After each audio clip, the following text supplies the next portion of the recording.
আসসালামু আলাইকুম প্রিয় দর্শক, আপনারা কেমন আছেন? আমি আপনাদের মাঝে আরেকটি নতুন রেসিপি নিয়ে এসেছি। আলু দিয়ে কীভাবে আলুর ঘাটি করতে হয় সেটাই দেখাবো আজকে আপনাদের সামনে। যে আলুটা প্রথম ছিলে নিয়েছি, ছিলে পানিতে সিদ্ধ করতে দিয়েছি।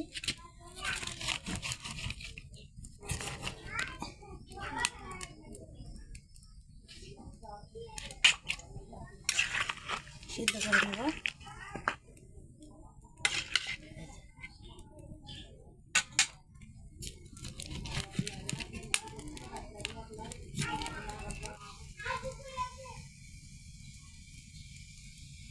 ঢাকা দিয়ে দিব সিদ্ধ করার জন্য।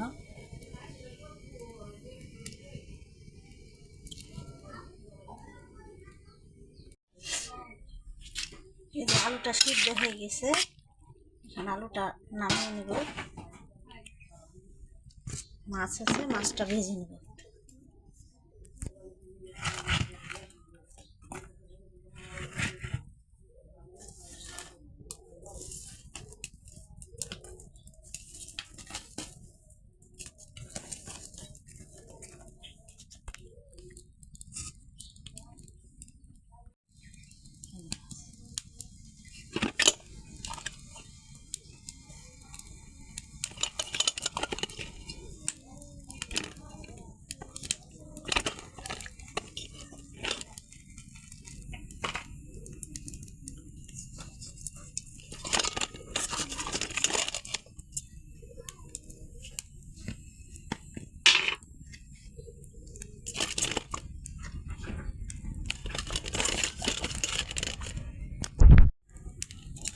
তেলটা গরম হয়ে গেছে।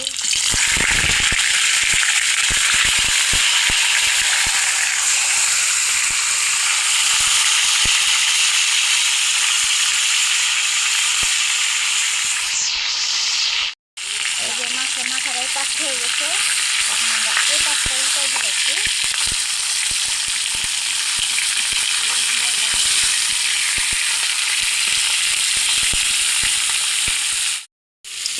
এই যে পেঁয়াজ দিয়েছি কড়ার মধ্যে, এখন এই তেল দিয়ে দিব।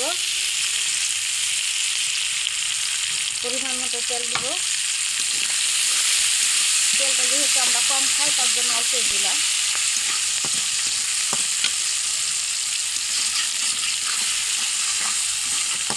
কাঁচামরিচ দিয়েছি সাথে। কাঁচামরিচ আর পেঁয়াজটা ভাজা ভাজা হওয়া পর্যন্ত অপেক্ষা করব, পরবর্তীতে আমরা মশলা দিব। এই যে পেঁয়াজটা ভাজা ভাজা হয়েছে, লাল হয়ে গেছে। এখন হালকা পরিমাণে একটু পানি দিব মশলা কষানোর জন্য। 2 চামচের মতো রসুন বাটা, 2 চামচের মতো আদা বাটা দেওয়া হলো। একটু মাছ আর জিরা বাটা 1 চামচ, একটু গরম মশলা দিব, তেজপাতা দিব, স্বাদ মতো লবণ, হলুদ দিব,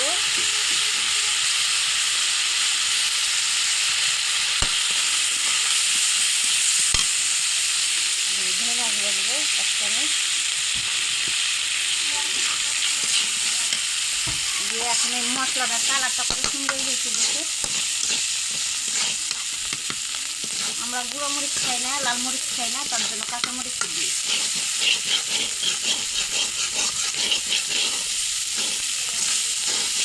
লাল মরিচও দিতে পারি।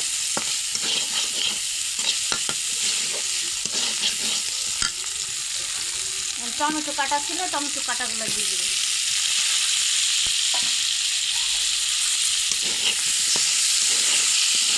ভালোভাবে ভাজা ভাজা করবো। এই যে মশলাটা ভাজা ভাজা হচ্ছে দেখেন।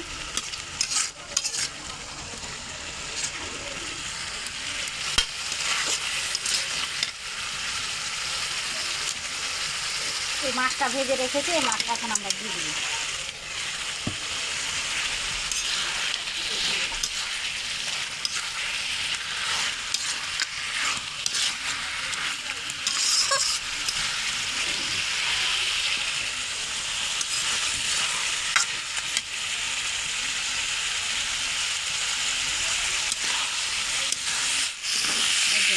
মশলাটা ভাজা হয়ে গেছে। এখানে আলুটা এই যে আলুটা গুলা রেখেছি, এখানে আলুটা আমরা দিয়ে দেবো।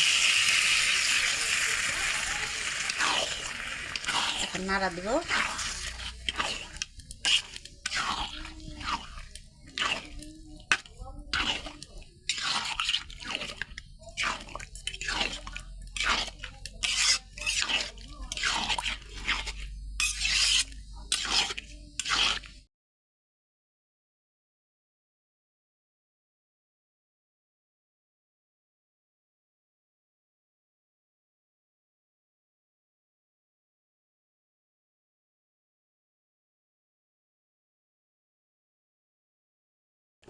এই যে রান্না করা হয়ে গেছে, একটু ঘন হবে, ডাউলের মতো ঘন হবে।